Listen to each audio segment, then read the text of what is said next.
Bangladesh judicial service commission সচিবালয় গণপ্রজাতন্ত্রী বাংলাদেশ সরকার যেখানে শূন্যপদ পাচ্ছি 1152টি, যেখানে আপনারা বাংলাদেশের 64 জেলা থেকে ছেলেমেয়ে সবাই আবেদন করতে পারছেন। আজকের এই ভিডিওতে আমরা সার্কুলার সংক্রান্ত সকল গুরুত্বপূর্ণ তথ্য পর্যায়ক্রমে উপস্থাপন করব। ভিডিওটি সকলের জন্য গুরুত্বপূর্ণ, না টেনে প্রথম থেকে শেষ পর্যন্ত দেখবেন। এখানে আমরা 6টি ক্যাটাগরিতে 1100+ শূন্যপদ পাচ্ছি, যেখানে আপনারা সম্পূর্ণ 64 জেলা থেকে আবেদন করতে পারবেন। চলুন এখানে আমরা সর্বশেষ ক্যাটাগরি যেটি পাচ্ছি সেটি অফিস সহায়ক 401টি শূন্যপদ রয়েছে, যেখানে 8,250 থেকে 20,010 টাকা বেতন আপনাদেরকে দেওয়া হচ্ছে।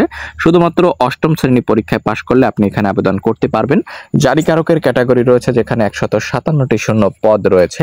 গাড়ি চালকের ক্যাটাগরি রয়েছে যেখানে 22টি শূন্যপদ রয়েছে। এছাড়া অফিস সহকারী কাম কম্পিউটার মুদ্রাক্ষরিক 253টি শূন্যপদ রয়েছে। বেঞ্চ সহকারী 35টি শূন্যপদ, 60 মুদ্রাক্ষরিক কাম কম্পিউটার অপারেটর 284 শূন্যপদ, যেখানে আপনারা অষ্টম এসএসসি এইচএসসি পরীক্ষায় পাশ করলে আবেদন করতে পারবেন। ঠিক আছে, এখানে আপনাদের বয়সসীমা 18 থেকে 32 বছরের মধ্যে হলে আপনারা এখানে অবশ্যই আবেদন করতে পারবেন। কিভাবে অ্যাপ্লাই করতে হবে, এখানে অনলাইনে এখানে একটি লিঙ্ক দেখতে পাচ্ছেন, এই লিঙ্কের সাহায্যে অবশ্যই আপনাদেরকে আবেদন করতে বলা হয়েছে।